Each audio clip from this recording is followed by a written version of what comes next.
વડોદરા શહેરના જામવા સુંદરપુરા હાઈવે પર બે કાર વચ્ચે થયેલા અકસ્માતમાં સદનસીબે મોટી જાનહાનિ ટળી હોવાનું સામે આવ્યું છે. અકસ્માતમાં વાહનોને ભારે નુકસાન થયું હતું. મળતી માહિતી મુજબ એક ડિઝાયર કાર રોડ ક્રોસ કરી રહી હતી ત્યારે સામેથી આવતી ઇકો કાર સાથે જોરદાર ટક્કર લાગી હતી. અથડામણ એટલી જોરદાર હતી કે બંને કારની એરબેગ ખુલી ગઈ હતી, જેના કારણે કારમાં સવાર લોકોને ગંભીર ઈજા થવાથી બચાવ થયો હતો.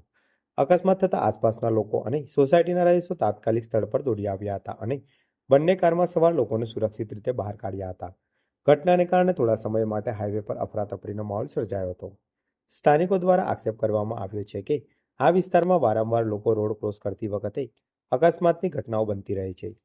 અનેક વખત સ્ટ્રીટ લાઇટ અને ટ્રાફિક પોઈન્ટ ઊભા કરવાની માંગ કરવામાં આવી હોવા છતાં તંત્ર દ્વારા કોઈ કાર્યવાહી કરવામાં આવી નથી.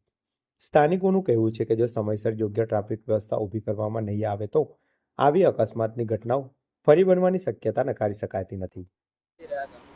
રાકેશભાઈ બારિયા હવે ગુજરાતી હું કેમ જતો હતો, મારી સાઈડ ઉપર હતો બરાબર.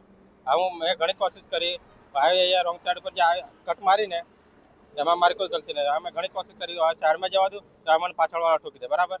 મેં ઘણી કોશિશ પછી નહીં બનતે મારતી ગાડી ઠોકાઈ ગઈ. ભરી કે મારી ડિમ્પલ લાઈટ મારી, વન ઘણો માર્યો, કોઈ ગલતી નથી મારી. કેટલા જણ હતા તમે? અમે 3 જણ. અમને કોઈને નથી વાગ્યું. જે અમારી ગાડી ફુગાતા ને ખુલી ગયા એને કોઈને નથી વાગ્યું.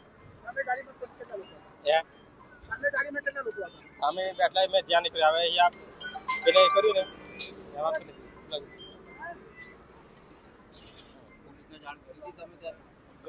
પોલીસને ફોન કર્યો ને ડાયરેક્ટ ઠોકાયું ઉતરે. મેં ઘરે ફોન કર્યો, પછી પાછો 112 પર નંબર ફોન માર્યો